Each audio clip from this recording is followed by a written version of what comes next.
तो आज का टॉपिक है चिकित्सा प्राभृत्य अध्याय। This chapter describes the management of condition arising during therapies.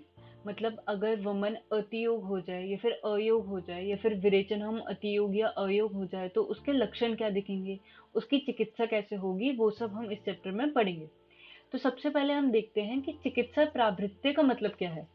चिकित्सा प्राभृत्य उस वैद्य को बोलते हैं जो वेल इक्विप्ड हो, जो वेल स्किल्ड हो, जिसको आयुर्वेद शास्त्र का अच्छे से ज्ञान हो। तो सबसे पहला टॉपिक आता है चिकित्सा प्राभृत की महत्वता। बुद्धिमान हो, शास्त्र ज्ञान में कुशल हो, कार्य तत्पर हो, वेल स्किल्ड हो। इन गुणों से युक्त वैद्य जिस मनुष्य का विरेचन कराता है वह विरेचन सम्यक योग युक्त होता है, इसलिए मनुष्य को सुख मिलता है। इसमें विरेचन से वमन, विरेचन, संशोधन सारी थेरेपीज को लिया गया है। तो अगर इन सब गुणों से, जो ऊपर गुण बताए, उनसे युक्त वैद्य हो और अगर वो पेशेंट को ठीक करे तो वो पेशेंट ठीक हो जाता है, उस मनुष्य को सुख मिलता है। फिर नेक्स्ट टॉपिक आता है वैद्यमानी।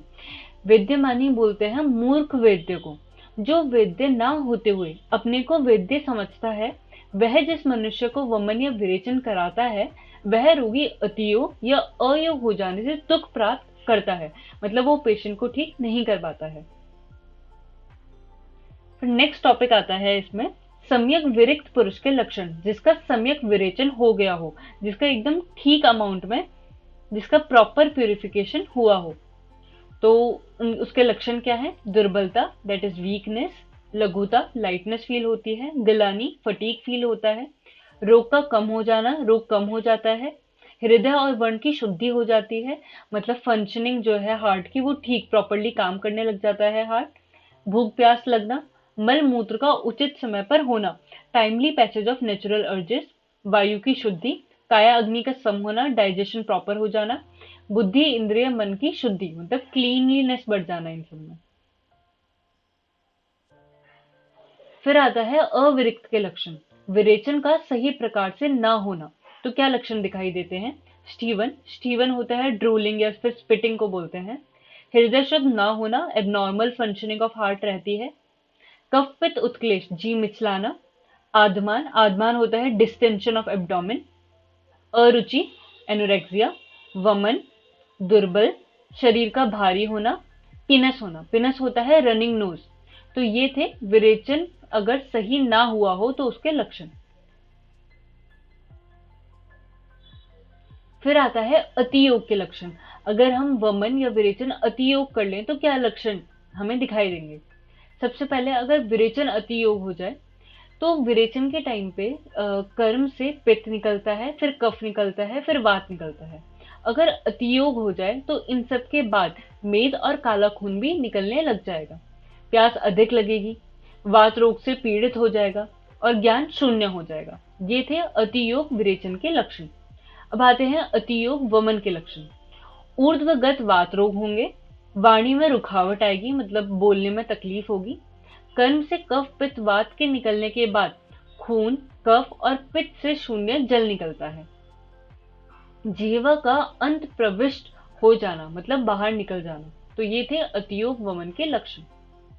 अधिक दोष से युक्त संशोधन योग्य पुरुष का लक्षण। अब कौन कौन से पुरुष जो हैं वो संशोधन योग्य हैं। अविपाक, अन्न का ठीक से ना पचना, जिनको इंडाइजेशन की दिक्कत रहती हो। अरुचि, आलस्य, थकावट, तंद्रा, निद्रा का अधिक या ना आना वाले लोग। अधिक स्थूल लोग। पांडु रोग से पीड़ित। शरीर में फुंसियां और खुजली। दुर्बल, कफ और पित्त का अधिक रूप से उबड़ा होना, बहुत ज्यादा एबनॉर्मल रहना। नपुंसकता, इनफर्टिलिटी। बहुदोषस्य, जिनके दोष अधिक उत्क्लेश रहते हों।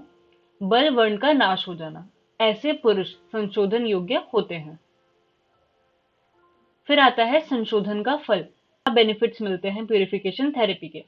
जठराग्नि बढ़ जाती है, प्रकृति ठीक हो जाती है, कोष्ठ शुद्ध हो जाता है, उत्पन्न रोग शांत हो जाते हैं, इंद्रिय, मन, बुद्धि, वर्ण निर्मल हो जाते हैं, मतलब improvement in clarity of sense organs, mind, intellect and complexion.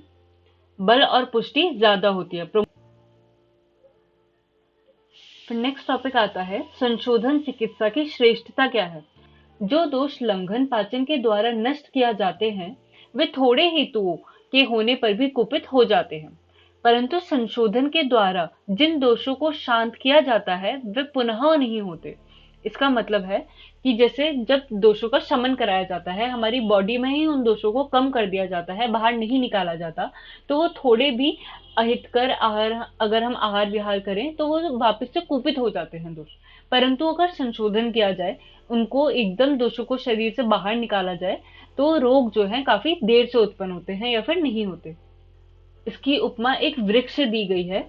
वृक्ष के नष्ट हो जाने पर भी यदि उसका मूल ना नष्ट किया जाए तो उसमें पुनः जीवन आ जाता है। उसी प्रकार रोग को समूल नष्ट ना किया जाए तो वह पुनः उत्पन्न हो जाता है। इसमें कहा है अगर किसी ट्री की रूट को डिस्ट्रॉय ना किया जाए, खाली ऊपर से काटा जाए, तो वो ट्री वापस से ग्रो कर जाएगा। ऐसे ही अगर रोग को एकदम जड़ से खत्म ना करा जाए तो वो वापस से ग्रो हो जाएगा। फिर आता है संशोधन से उत्पन्न लंघन में ब्रहण पथ्य। निरंतर औषध द्वारा संशोधन करने से शरीर और बल क्षीण हो जाता है, जिसमें आहार के द्वारा ग्रहण करना उत्तम है, जैसे घृत, मांसरस, दूध और यूष मिलाकर अन्न सेवन तथा ब्रहण, अभ्यंग, निरूह बस्ती तथा अनुवासन बस्ती का सेवन। तो इसमें बोला गया है कि संशोधन के बाद जैसे वीकनेस आ जाती है, तो उसमें ब्रहण कैसे पथ्य है, शरीर का बल वापस लाने के लिए ब्रहण करना चाहिए। घृत, मांसरस, दूध, यूष ये सब करवा के और निरोवस्ती और अनुवासन वस्ती का सेवन करा के। संशोधन के अतियोग की चिकित्सा, मतलब अगर हम संशोधन को एक्सेस अमाउंट में कर लें तो उसकी चिकित्सा क्या है। फिर उपद्रव के अनुसार द्रव्यों से सिद्ध किया गया घृत का सेवन, मधुर द्रव्यों से सिद्ध किया तैल का सेवन और अनुवासन बस्ती का सेवन हमें कराना चाहिए। फिर आता है संशोधन के अयोग होने पर चिकित्सा।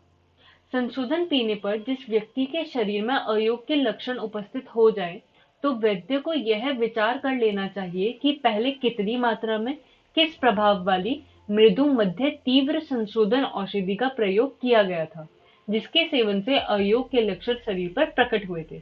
मतलब पहले पेशेंट की हिस्ट्री ले लेनी चाहिए कि कैसा संशोधन हुआ था, कैसी औषधि वगैरह खिलाई गई थी।